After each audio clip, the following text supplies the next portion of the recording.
Hi guys, so today we're going to be looking at AIME I from 2021's number 6. So the problem is segments AB, AC, and AD are edges of a cube, and AG is a diagonal through the center of the cube. Point P satisfies PB equals 60 root 10, PC 60 root 5, PD 120 root 2, and PG 36 root 7.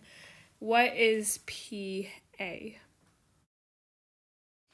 So I actually didn't use a three-dimensional coordinate plane for this. I feel like that is a really good approach.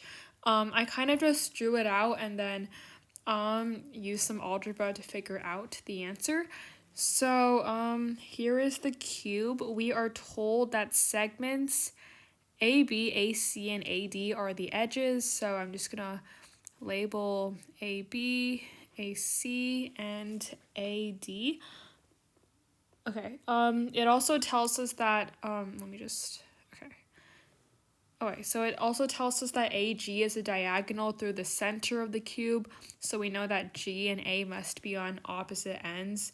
Okay, so, point P satisfies these following lengths.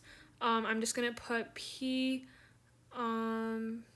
so PB equals 60 times, let me just use a different color, 60 times square root of 10, PC equals 60 times square root of 5.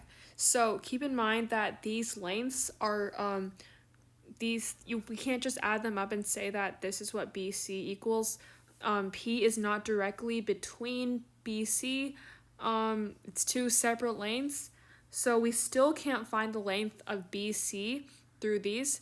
Okay, so PD equals 120 root 2, PG equals 36 root 7.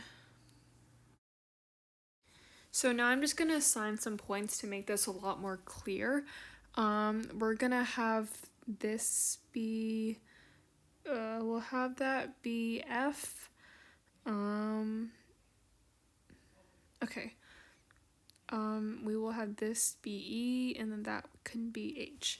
So, just to make it clear, C is directly above E, G is directly below F, and H is directly below B. So, now we're going to draw a perpendicular from P, which is that point to, to square DEHG.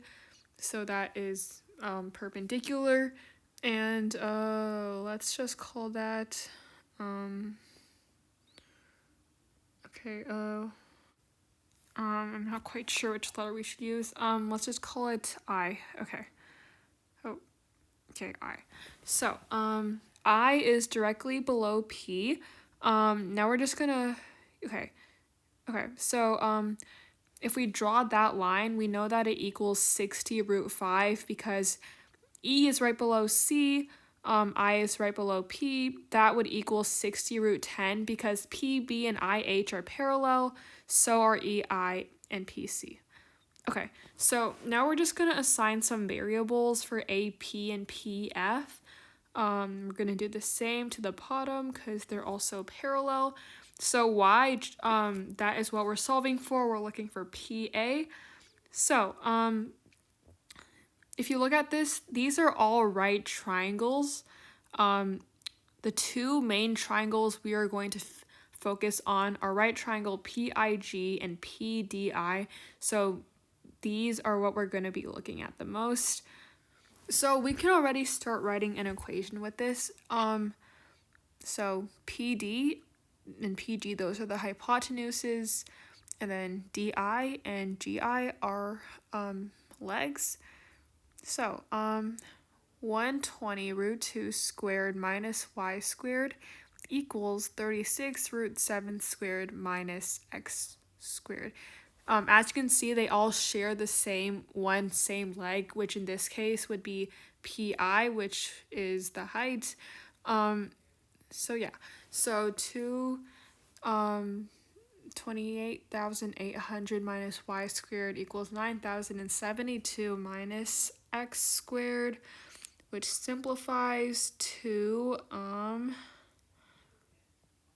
y squared minus x squared equals 19,728. So this equation we're going to use later. The next thing we're going to look at to find another equation to solve for x and y, it's something called the British Flag Theorem.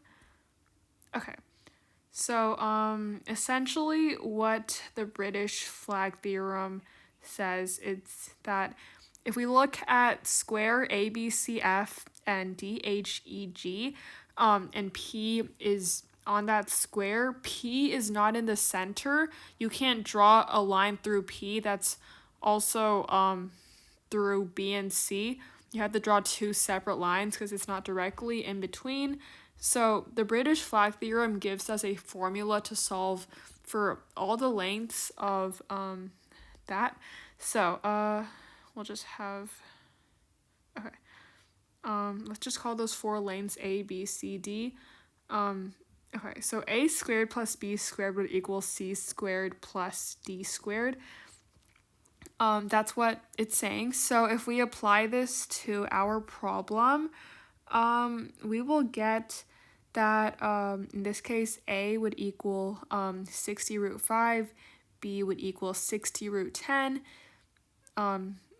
C would equal y, and D would equal x. Okay, so 60 root 5 squared plus 60 root 10 squared would equal x squared plus y squared, and x squared plus y squared would equal 54,000. So the two equations highlighted in yellow, these are what we're going to use to solve for y, or length PA. So if we just add these together, we will get 2y squared equals 73,728. Y squared would equal 36,864. And if we take the square root of that, y equals 192. So the answer is 192. As you can see, we didn't really have to use like a 3D plane. We just had to kind of eye it and see that certain lengths are equal to others. And then once we find those lengths, we can use the Pythagorean theorem and solve for the variables that we're trying to find. So thank you guys for watching.